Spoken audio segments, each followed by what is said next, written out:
Of life lecture number 2 में हमारा आज का जो टॉपिक है वो है कैरेक्टरिस्टिक्स ऑफ वायरस। हमारा आज का टॉपिक है जी कैरेक्टरिस्टिक्स ऑफ वायरस। अच्छा, जिस बच्चे ने कल वाला लेक्चर मेरा नहीं लिया, दैट इज लेक्चर नंबर 1, अगर नहीं लिया हुआ उसको ये बड़ी मुश्किल से समझ में आएगा, लेकिन अगर लेक्चर नंबर 1 आपने लिया हुआ है तो लेक्चर नंबर 2 को समझना इजी है। ठीक बेटा, तो इस लेक्चर में हमने कैरेक्टरिस्टिक्स ऑफ वायरस को स्टडी करना है। वायरस के क्या क्या कैरेक्टरिस्टिक्स हैं। Point 1, viruses are extremely small infectious agents. Viruses are small, extremely small infectious agent. तो बच्चा, infectious agent से मुराद जो हमारे सेल्स पर हमला करें, सेल्स को डिस्ट्रॉय करें, इन्फेक्शन क्रिएट करते हैं। ठीक है, सेल्स पर हमला करें, उन पर इन्वेड करें और उनको तबाह कर दें। तो these infectious agents can only be seen under an electron microscope. इन्हें सिर्फ इलेक्ट्रॉन माइक्रोस्कोप में ही देखा जा सकता है। तो viruses are extremely small infectious agents which can only be seen under the electron microscope. Under the electron microscope. Done बच्चों। Size की अगर आप बात करें तो वायरस के जो साइजेस हैं उनकी जो रेंज है बेटा, उनकी रेंज है जनाब 250 नैनोमीटर, 250 नैनोमीटर से लेकर 20 नैनोमीटर तक। तो बेटा 250 नैनोमीटर छोटा यूनिट है, 250 नैनोमीटर छोटा यूनिट है, नहीं सॉरी बड़ा यूनिट है। ठीक है, तो 250 नैनोमीटर बड़ा यूनिट है, जबकि 20 नैनोमीटर बहुत ही छोटा यूनिट है। तो ये आपके सामने मीटर्स के अंदर मैंने रेंज लिखी हुई है कि 2.5 into 10⁻⁻7 part of a metre और 2 इंटू 10⁻⁻8। तो -8 ज्यादा छोटी वैल्यू हो गई और -7 उससे बड़ी हो गई। तवज्जो है बेटा। तो 250 नैनोमीटर बड़ा है, क्योंकि ये अक्सर औकात ना कंफ्यूजन मुझे भी होती है, बायोलॉजी के स्टूडेंट्स को अक्सर औकात ये कंफ्यूजन होती है कि जी 250 नैनोमीटर छोटा है या बड़ा है। तो सुन लें, 250 नैनोमीटर बड़ा है, सेम इसी तरह जिस तरह 250 किलोमीटर बड़ा है और 20 किलोमीटर से 250 किलोमीटर बड़ा है। तो नैनोमीटर एक यूनिट है, वो 250 टाइम्स रिपीट हुआ है, तो नीचे वो 20 टाइम्स रिपीट हुआ है। तो अगर 20 टाइम्स नैनोमीटर रिपीट हो तो वो 20 नैनोमीटर है, अगर वो 250 टाइम्स रिपीट हो तो वो 250 नैनोमीटर है। तो 250 नैनोमीटर बड़ा साइज है। ठीक है, जबकि छोटा साइज कौन सा है बेटा, बोलिए? 20 नैनोमीटर। बेटा very very very very very very important short question कि what are the sizes of pox viruses and parvo viruses. ठीक है, तो which one are the bigger one and which one are the smaller one. तो आप लोगों ने कहना है कि जनाब 250 nanometer is the size of a pox virus, whereas 20 nanometer is the size of parvovirus. तो parvovirus is smaller than pox virus, तो pox virus is greater in size. मेरा बच्चा, they are 10 to 1000 times smaller than most bacteria. कल के lecture में मैंने आपको बताया था कि मोस्ट बैक्टीरिया से वायरस का साइज 10 से 1000 गुना छोटा होता है बेटा। तो ये बैक्टीरिया से भी छोटी हैं, बैक्टीरिया से 10 से 1000 गुना छोटी हैं बेटा। Got it? So that is why they can easily attack bacteria for their replication. Bacteria के अंदर घुसकर उसका डीएनए तबाह करके उसकी बायोसिंथेटिक मशीनरी पर कब्जा करके अपने आप को डिवाइड रीडिवाइड करा लेंगे। So they can pass through the pores of filter. अच्छा, चूंकि ये इतनी छोटी हैं बेटा वायरसेस, लिहाजा पोर्सलेन फिल्टर्स में से, चेंबरलैंड फिल्टर्स में से वायरसेस तो गुजर जाती थी, मगर बैक्टीरिया को वो फिल्टर्स रोक लेते थे। Done. So they can pass through the pores of filter from which bacteria cannot pass, from which bacteria cannot pass. मेरा बच्चा, viruses cannot be grown on artificial media. अच्छा, अगर आप ये सोच लें कि बैक्टीरिया को लैब में आप किसी पेट्री डिश में ग्रो कर लें तो you can easily do it. लेकिन याद रखें वायरस ग्रो करती नहीं है, क्योंकि वायरस को ग्रो करने के लिए बायोसिंथेटिक मशीनरी चाहिए, किसी जानदार के सेल के अंदर की मशीनरी चाहिए, ऑर्गेनेल्स चाहिए, मटेरियल्स चाहिए। इसके पास कुछ भी नहीं है, ना मटेरियल्स है ना कोई बायोसिंथेटिक मशीनरी है। तो remember that viruses can not grow on artificial media. आप इन्हें लेबोरेटरीज में नहीं पैदा करवा सकते हैं, आप लेबोरेटरीज में इन्हें रिप्रोड्यूस नहीं कर सकते। They can reproduce only inside animal या फिर प्लांट सेल। ये सिर्फ एनिमल और प्लांट सेल्स के अंदर ही रिप्रोड्यूस कर सकते हैं, या फिर किसी माइक्रो ऑर्गेनिज्म के अंदर, where they reproduce by replication. Replication क्या होता है बेटा? A process by which many copies और replicas of the viruses are formed. चूंकि ये बहुत छोटा है, ये रेप्लिकेट होगा बेटा, ये कोई यानी इसकी डुप्लीकेशन मुमकिन है। आप इसको रिप्रोड्यूस ना ही कहें तो बेहतर है, इसको बस रेप्लिकेट बोलेंगे, it makes its copies. Done जी। तो फिर वही बात आ गई कि वायरस के पास अपनी बायोसिंथेटिक मशीनरी नहीं है, वो किसी ऑर्गेनिज्म के सेल के अंदर घुसता है और घुसने के बाद उसके डीएनए को तबाह करता है, और डीएनए को तबाह करके वो उसकी पूरी बायोसिंथेटिक मशीनरी पर कब्जा करके और उस मशीनरी से अपनी कॉपीज बनवाता है। 20 से 25 मिनट में बेटा 200 वायरसेस बनकर सेल को फाड़कर बाहर निकल आती है। तो पॉइंट नंबर 6 है जी, thus the viruses are obligate intracellular parasites. पुत्र, ऑब्लिगेट पैरासाइट्स वो होते हैं जो होस्ट के बगैर बिल्कुल भी ग्रो नहीं कर सकते, होस्ट के बगैर उनका गुजारा है ही नहीं। So the viruses are obligate. Obligate मतलब they cannot grow without host. They cannot grow without host. They are obligate. And intracellular मतलब which parasites, देखो ना, एक extracellular थे तो कुछ वो एक्सटर्नल पैरासाइट्स होते हैं। एक पैरासाइट बॉडी के बाहर है, एक पैरासाइट अंदर गया है, वो बॉडी के इंटेस्टाइन के अंदर रह रहा है।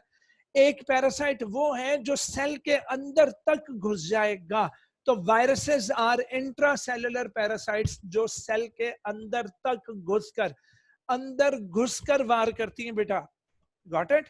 तो सैफ अली खान ने तो फिल्म में बस ऐਵੇਂ कह दिया था हम पाकिस्तान को अंदर घुस के मारेंगे, तो ये अंदर घुस के कोई नहीं मारता था, लेकिन वायरस अंदर घुसकर मार देती जनाब, सेल को मार देती।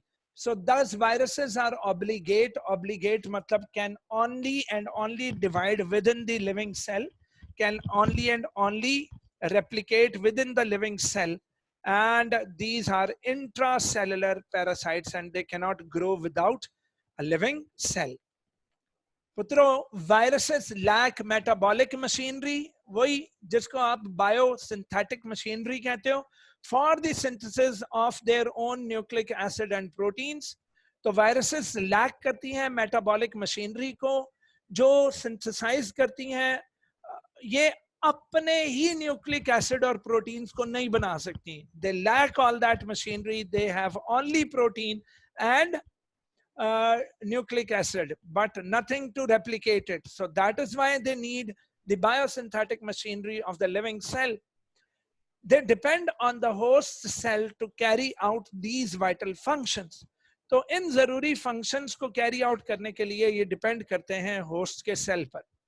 During reproduction in the host cells में reproduction जब हो रही होती है तो viruses may cause disease. अब remember that बेटा, जब वायरस किसी सेल के अंदर घुसा हुआ होगा और अपने आप को रेप्लिकेट कर रहा होगा, तब हमारी इल फीलिंग होगी और सिम्टम्स बड़ी बुरी तरह जाहिर होंगे और हमें डिजीज हुई हुई होगी। हमें क्या हुई हुई होगी बेटा?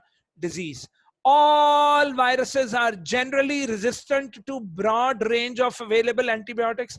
Remember that antibiotics जैसे पेनिसिलिन, क्या मेरा बच्चा, जैसे penicillin, then streptomycin and others, इनका असर सिर्फ और सिर्फ बैक्टीरिया पर है या बैक्टीरियल डिजीजेस पर है मेरा बच्चा, वायरसेस पर इनका कोई असर नहीं पड़ता। तो जनाब, all viruses are generally resistant to broad range of available antibiotics such as penicillin and streptomycin and others. Clear हो गया? And now very important, structure of viruses. बेटा इसके अंदर छुपे हैं 5-6 short questions. Structure of viruses क्या है? सबसे पहले definition आएगी, define virion. Define virion. बेटा very important. Define virion. What is meant by virion? The complete, एक complete, एक mature infectious particle. वायरस का एक कंप्लीट, एक मेच्योर से मराद जो ठीक ठाक सामने वाले सेल को अटैक कर सकता है. कंप्लीट एक मेच्योर इन्फेक्शियस पार्टिकल, इन्फेक्शियस मतलब attacking to the cell particle, is known as virion. Is known as virion. तो इसको मेरा बच्चा विरियन कहते हैं. What is virion? सेल मुंह से निकला, वायरस को विरियन कहते हैं. A complete mature infectious particle is called virion. बताया ना कि virion is made up of two things. Virion is made up of nucleic acid जो के अंदर है, and virion is made up of protein का coat जो के बाहर है. तो virion is made up of nucleic acid जो के अंदर है and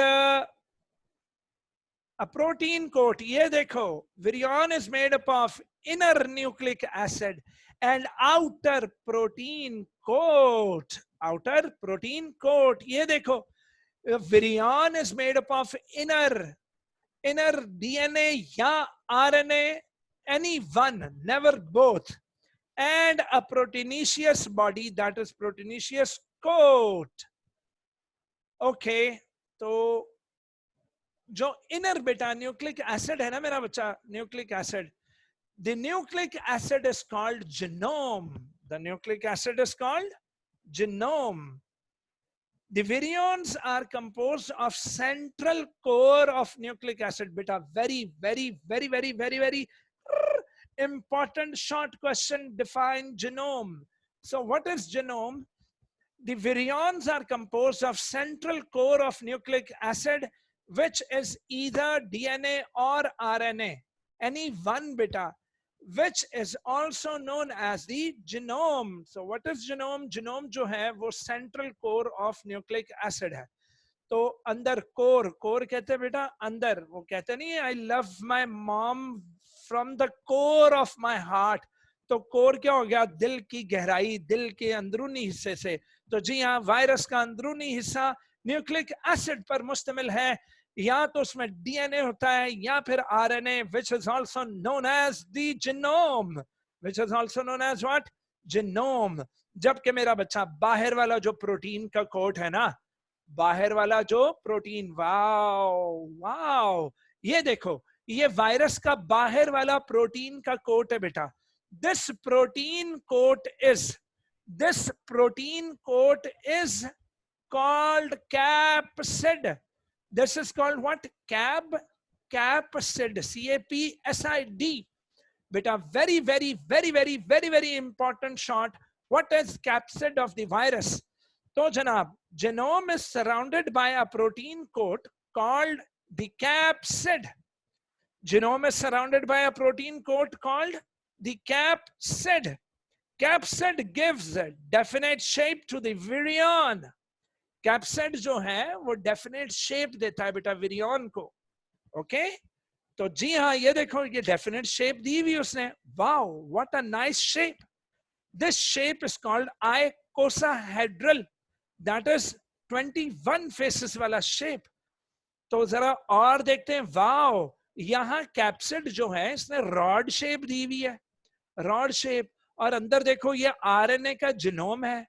और capsid is made up of, oh god, capsid ये देखो, ये छोटे छोटे सब यूनिट्स का बना है. वेरी इंपॉर्टेंट बेटा. What are capsomeres?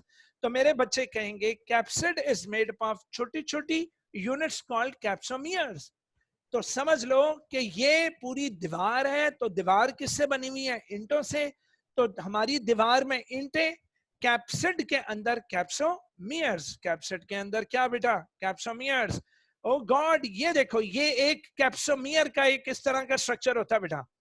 तो यहां भी आप देख सकते हैं, ये कैप्सोमियर था छोटा वाला, तो कैप्सिड कंटेन्स कैप्सोमियर। तो यहां ये देखो, this is capsomere, what is this, capsomere. और ये देखो, वाह भाई वाह, बड़ी मजे मजे की शेप्स हैं भाई वायरसेस की, वाह। ठीक है बेटा, तो ये देखो वायरसेस की डिफरेंट शेप्स भी हैं। Okay, capsid, genome is surrounded by a protein coat, the capsid. Capsid gives definite shape to the virion. Okay, capsid is made up of protein subunits known as capsomeres. तो जी हाँ, capsid is made up of capsomeres. तो जरा देखते हैं फिर एक दफा ये कैप्सोमियर, ये देखें भाई, ये कैप्सिड छोटे छोटे प्रोटीन सब यूनिट्स का बना हुआ है, इन्हें कैप्सोमियर कहते हैं। ये कैप्सोमियर की एक अलग से फोटो है। और ये देखो, ये कैप्सिड ने इन्हें अलग अलग किस्म के क्या दिए हैं बेटा, शेप्स दी हुई हैं। और ये भी वाओ, ये तो आपकी किताब की डायग्राम है। तो ये देखें जनाब, ये मुख्तलिफ वायरसेस है, इनके मुख्तलिफ शेप्स हैं। येलो कलर जो है ये प्रोटीन को शो कर रहा है, जबकि ग्रीन कलर जो है वो डीएनए या फिर आरएनए को शो कर रहा है। ठीक है बच्चों, ओ ये मिक्स है भाई इधर, ये देखो इधर तो ये ग्रीन प्रोटीन है। खैर, बाहर की जानिब प्रोटीन है और अंदर की जानिब न्यूक्लिक एसिड है। तो capsid is made up of protein सब यूनिट्स कॉल्ड कैप्सोमियर्स। आपको पता है बेटा, नंबर ऑफ कैप्सोमियर्स, यानी वायरस के अगर कैप्सोमियर का नंबर गिन लेना तो वो उस वायरस की एक प्रॉपर्टी मानी जाती है। अगर मैं इस वायरस के कैप्सोमियर्स गिन लूं, अगर मैं इस वायरस के कैप्सोमियर्स गिन लूं, अगर मैं इस वायरस के कैप्सोमियर्स गिन लूं, ये देखो ये सारे कैप्सोमियर्स लगे हुए मेरा बच्चा, अगर मैं इसके कैप्सोमियर्स गिन लूं तो ये इस वायरस की क्या कहलाएगी बेटा, एक कैरेक्टरिस्टिक प्रॉपर्टी कहलाएगी बेटा। Then the number of capsomeres is characterized of a particular is a particular characteristic of a virus. किसी वायरस के नंबर ऑफ कैप्सोमियर उस वायरस का एक पर्टिकुलर कैरेक्टरिस्टिक है बेटा। Very very very very very very important MCQ, how many capsomeres are present in the capsid of the herpes virus? तो मेरे बच्चे करेंगे जी 162। डन, 162।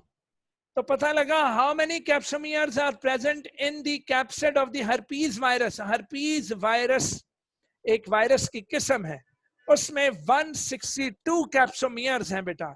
उसमें कितने कैप्सोमियर्स हैं, 162 capsomeres are present in the capsid of द herpes वायरस। जबकि दूसरा वेरी इंपॉर्टेंट एमसीक्यू आया, ये बोर्ड में ना आए बेटा, मुझे पकड़ लेना आके, 252 in the capsid of the adenovirus। तो एडिनोवायरस के अंदर 252 कैप्सिड्स, सॉरी 252 कैप्सोमियर्स मौजूद हैं। 162 कैप्सोमियर्स मौजूद है हर्पीज वायरस में, 252 कैप्सिड्स, ओहो 252 कैप्सोमियर्स मौजूद हैं एडिनो वायरस के कैप्सिड में। तवज्जो है बेटा। और ये दोनों वायरसेस, सॉरी ये जो एडिनो वायरस है ये कॉमन कोल्ड्स में हमें शिकार करती है। हमें कॉमन कोल्ड्स यानी कि जुकाम नजला, जो कॉमन कोल्ड है वो इस एडिनो वायरस की वजह से लगती है। जबकि हर्पीज वायरस जो है ये हर्पीज सिंप्लेक्स नामी बीमारी करेगी, ये हम पढ़ेंगे इसी चैप्टर में आगे चलकर।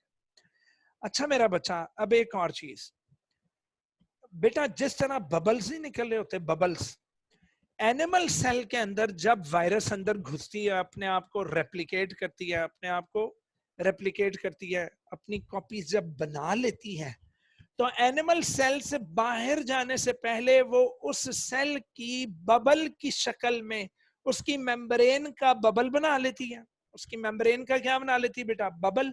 और बबल बन बनकर ऐसे लगता है जैसे एनिमल सेल के ऊपर से बबल्स बन बनकर बाहर निकल रहे हैं। जबकि वो बबल जो है वो उस बबल के जो सरफेस है that is made up of cell membrane, और अंदर मौजूद होती है जनाब कौन, वो वायरस। अंदर कौन मौजूद होती है जनाब, वो वायरस। तो पता लगा एनवेलप्ड वायरसेस कौन सी वायरसेस होती हैं, जो एनिमल सेल की वायरसेस है और एनिमल सेल को छोड़ने से पहले एनिमल सेल से निकलते हुए उस सेल की प्लाज्मा मेम्ब्रेन का अपने इर्द गिर्द अबाया ले लेती हैं, अपने इर्द गिर्द बुर्का पहन लेती हैं। वो बुर्के वाली वायरसेस को आप बोलोगे एनवेलप्ड वायरसेस। एनवेलप्ड वायरसेस कौन सी मेरा बच्चा? Enveloped viruses. तो एड्स का वायरस भी एनवेलप्ड है भाई, वो अपने इर्द गिर्द प्लाज्मा मेम्ब्रेन को ले लेता है, जिस सेल से बाहर निकलता है उस सेल की प्लाज्मा मेम्ब्रेन को ओढ़कर निकलता है। तो सच वायरसेस आर लिफाफे वाली viruses, that is enveloped viruses. In some animal viruses nucleocapsid, nucleocapsid एक नया नाम आया। वायरस को न्यूक्लियोकैप्सिड भी कहते हैं, पूछो क्यों? क्योंकि न्यूक्लिक एसिड मतलब जिनोम, जिनोम प्लस उसका कैप्सिड, जिनोम प्लस उसका कैप्सिड न्यूक्लियोकैप्सिड है। That is nucleic acid and the capsid is covered by the another membrane. और वो मेम्ब्रेन, वो प्लाज्मा मेम्ब्रेन किससे ली होगी? Derived from the host cell. तो एनवेलप्ड वायरस जो है वो अपनी मेम्ब्रेन होस्ट के सेल से लेकर बबल्स की शक्ल में बाहर निकलते हैं। उस कवर को, उस मेम्ब्रेन को दी एनवेलप कहते हैं। क्या कहते हैं मेरा बच्चा? एनवेलप। एनी प्रॉब्लम हो? आगे चलते हैं भाई। नेकेड विरियंस, समझ गए हो गए? नेकेड विरियंस, ये वो विरियंस हैं जो कहती हैं मेरा जिस्म मेरी मर्जी, जा मैं नहीं पानी मेम्ब्रेन। समझ गए? तो these are non enveloped viruses, मुझे माफ करना भाई। These are non-enveloped viruses known as naked virions. Naked virions बगैर लिफाफे के, बगैर कवर के, ठीक है जी। तो ये निकलने से पहले जब किसी सेल को फाड़ कर बाहर निकलती हैं तो ये उसकी मेम्ब्रेन को यूज नहीं करती। ये नेकेड विरियंस हैं। डन। आगे जी, अगला क्या आया? Diversity in shapes of viruses. बेटा वायरसेस की शेप्स की डाइवर्सिटी, डाइवर्सिटी कहते हैं ठीक ठाक इकसाम होती है बेटा शेप्स ऑफ वायरसेस में, शेप्स ऑफ वायरसेस में। वो कैसे? कहता है जनाब एनिमल एंड प्लांट वायरसेस में भी पॉलीहेड्रॉन। पॉलीहेड्रॉन, ये मैंने अपने बच्चे को ये वाली फोटो एक दिखाई थी बेटा, ये पॉलीहेड्रॉन है, कई फेसेस वाली। धन मेरा बच्चा। तो अब हम शेप्स में आ गए हैं, तो ये देखें, ये पॉलीहेड्रॉन है, ये पॉलीहेड्रॉन है। डन। हर्पीज वायरस ले जी। कहता है जनाब having many sites, having what? Many sites. या फिर they may be helical, that is spiral. They may be what? Helical या फिर स्पाइरल।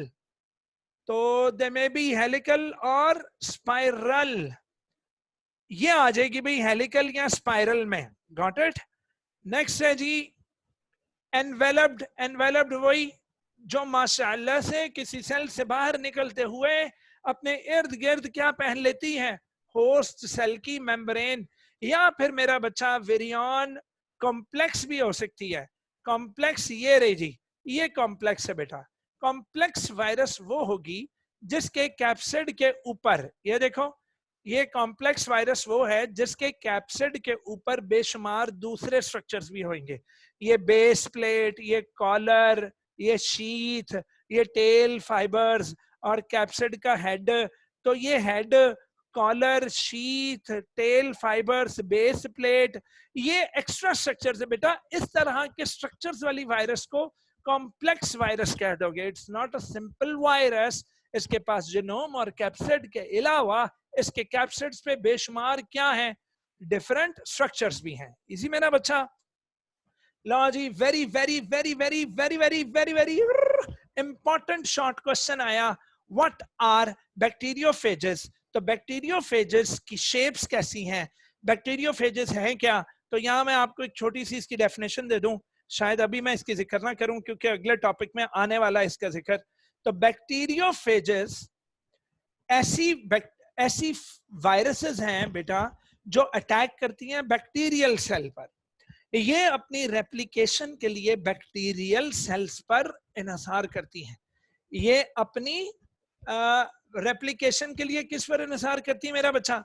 बैक्टीरियल सेल्स पर। तो bacteriophages occur in two structural forms having cubical law. जी bacterial phages जो है वो क्यूबिकल शेप में भी हैं. क्यूब समझते हो ना, क्यूब जो पानी का क्यूब आप लोग डालते हो आजकल अफ्तारी के टाइम पर शरबत वगैरह में, तो all the sides are equal in length. Example वो जो लूडो वाला क्यूब भी होता है. या फिर पुत्र हेलिकल सिमेट्री होती है. हेलिकल सिमेट्री बेटा स्प्रिंग शेप होती है लेकिन दूर से एक रॉड दिखता है, दूर से एक रॉड दिखता है. आई थिंक सो, या दिस वन इज इट. ठीक है, दिस इज हेलिकल जो कि दूर से रॉड दिखती है. अरे बाबा. Next, in general appearance cubical phages are regular solids. दिखने में वो सॉलिड दिखते हैं जैसे क्रिस्टल लाइक है, जबकि कुछ तो आइकोसाहेड्रल भी हैं बेटा. आइकोसाहेड्रल मैंने आपको दिखाई थी, having 20 faces. Having how many faces? ये जनाब, this is icosahedral head and this is also icosahedral head. और ये वाली शेप भी जनाब icosahedral है, मैं आपको दिखाता हूं. This one. So this one is also icosahedral, that is having 20 faces. Okay. तो बैक्टीरियोफेजेस की फिर कह रहा हूं, यहाँ तो क्यूबिकल है, यहाँ पर हेलिकल है. तो जो क्यूबिकल है वो किस में है? या तो रेगुलर सॉलिड्स में है या फिर आइकोसाहेड्रल है. जबकि ये देखो मेरा बच्चा, मैंने अभी ऊपर जिक्र किया था कि helical phages are rod shaped. Helical phages are what?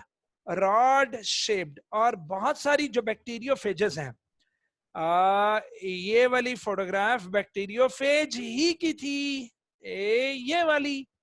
तो जी हाँ, बहुत सारी जो बैक्टीरियोफेजेस वायरसेस हैं उनके साथ टेल, हेड और टेल, उनकी बॉडी हेड और टेल में टूटी हुई होती है मेरा बच्चा. तो ये रही भाई हेड और ये रही टेल. ये रही क्या? हेड और ये रही टेल. तो हेड और टेल ये दोनों की शक्ल में हम इसको तोड़ लेते हैं. तो जी हाँ, many phages consist of a head and tail, and in those cases heads are polyhedral but tails are rod shaped. Tails are what? Rod shaped. Clear हो गया मेरा बच्चा? तो tails rod shaped थी. अब बच्चों इस पेज पर एक छोटा सा बॉक्स है. Very very very very very very important short question है. What are prions? जाओ जाओ उठा लो वो 5 ईयर पास पेपर्स को, उठा लो. उसमें बार बार ये शॉर्ट क्वेश्चन ना आया हुआ हो कि व्हाट आर प्रायॉन्स, तो बेटा पकड़ लेना, मुझ पर केस कर देना. प्रायॉन्स मस्त आता है बेटा बोर्ड के पेपर्स में. इसके अलावा वो ऊपर वो जो मैंने जो मैं जिक्र करूंगा ना कि ये इंपॉर्टेंट है, वो लाजमी आएगा आगे. अल्लाह करीम मेरी इज्जत रखे बस, क्योंकि मैं कोई पीर बाबा तो हूं नहीं. ये रॉन्ग नंबर है. लो जी, prions the most recently discovered, 1983 में इसको डिस्कवर किया गया और इसको आज तक very least understood micro organism इसको कह रहे हैं. यहाँ पर हमारी बुक में इसको माइक्रो ऑर्गेनिज्म कह रहे हैं, जबकि ये ऑर्गेनिज्म नहीं है बेटा, ये भी ए सेलुलर पार्टिकल है. क्या मेरा बच्चा? ए सेलुलर पार्टिकल, लेकिन अब बुक में माइक्रो ऑर्गेनिज्म लिखा हुआ है तो इट्स ओके. खैर जनाब, it is most recently discovered, that is 1983 में, एंड लीस्ट अंडरस्टूड. इसके बारे में साइंटिस्ट को बड़ी कम इंफॉर्मेशन है. ठीक. And these are called prions. These are called what? Prions. Number 2, मेरा बच्चा, prions are infectious proteins. Prions are made up of proteins only. Prions are made up of proteins only. तो जनाब prions are infectious proteins. These are made up of proteins only. Prion से याद रखना proteins. Their nature is very controversial. इसके controversial nature क्या होती है बेटा कि कोई साइंटिस्ट ने कोई चीज बताई इसके बारे में, तो दूसरे ने कोई उलट बता दी, तीसरे ने और कोई बात कर दी. जब एक ही चीज पर ढेर सारी अपोजिशन इकट्ठी आ जाएंगी तो वो चीज कंट्रोवर्सी हो जाती है. दैट इज वो चीज कंट्रोवर्शियल हो जाती है. क्या हो जाती है मेरे बच्चे? कंट्रोवर्शियल.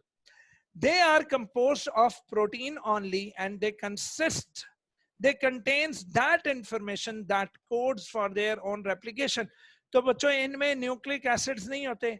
हर जीव में, हर ऑर्गेनिज्म में, यहां तक कि वायरस में भी न्यूक्लिक एसिड्स हैं बेटा. प्रायॉन्स में न्यूक्लिक एसिड्स भी नहीं है. अच्छा, अब बच्चे क्या करते हैं? फर्स्ट ईयर का बच्चा होता है, पेपर में इतना गलत लिखता है, वो कहता है prions are the types of viruses. No no बच्चों, नो. ये टाइप्स ऑफ वायरसेस नहीं है, प्रायॉन्स वायरसेस से भी कमतर दर्जे पर है, और they are only made up of proteins. तो मेरे बच्चों, they are composed of protein only that contains the information that codes for their own replication, जबकि all other organisms contain their genetic information in nucleic acids, that is DNA and RNA. आगे चलते हैं जनाब। पता है prions दो बीमारियां करते हैं जी। Prions are responsible for mad cow infection in cows and mysterious brain infection in humans. Humans में ऐसा ऐसा ब्रेन इन्फेक्शन करेंगे जिनकी समझ ही नहीं लग रही होती कि इसका इलाज क्या करे, तो वो मिस्ट्री हो जाती है। मिस्ट्री कहते हैं बेटा ऐसी कहानी जिसका एंड कोई ना हो। डन। आज का लेक्चर मेरे बच्चों का इधर ही था, ठीक है, इतना ही था। अल्लाह करीम आप लोगों को कामयाबियां दे ढेर सारी। तो आज हमने चैप्टर नंबर 5 में क्या क्या किया? Characteristics of virus. Number 2, characteristics के अंदर ही उसका स्ट्रक्चर भी आता था, यानी कि स्ट्रक्चर ऑफ वायरस भी पढ़ लिया, और साथ ही साथ एक इम्पॉर्टेंट शॉर्ट किया जो कि प्रायॉन्स पर मबनी था। इसी के साथ ही अपने सर अफजल को इजाजत दीजिए। अल्लाह की पनाह में आप सब लोग जीते रहो, खुश रहो। खुदा हाफिज।